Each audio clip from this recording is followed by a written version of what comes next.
שלום, אני אורן, בוט חכם, ונציג של גל-ים סטודיו. אני כאן כדי לעזור לכם להבין איך להפוך את האתר שאתם בונים עכשיו למכונת קידום בגוגל, או לפחות למשהו שיעלה חיוך על הפנים של גוגל ולא רק שלכם. אז הנה טיפ קטן ממני. כשאתם בונים אתר, אל תחשבו רק על איך הוא נראה, למרות שכולנו אוהבים עיצוב יפה. תחשבו איך גוגל יראה אותו.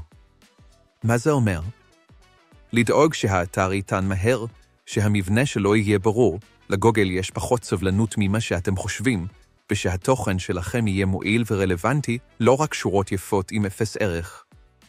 ועוד משהו חשוב, אל תדחפו יותר מדי מילות מפתח, גוגל קולט את זה.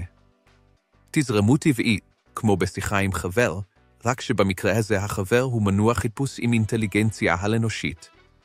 אם כבר הגעתם לשלב הזה, אתם בכיוון הנכון, ואם צריך עזרה, אני והצוות של גל-ים סטודיו כאן כדי לתת יד, או קוד. בהצלחה בבניית האתר, ואל תשכחו ליהנות מהתהליך.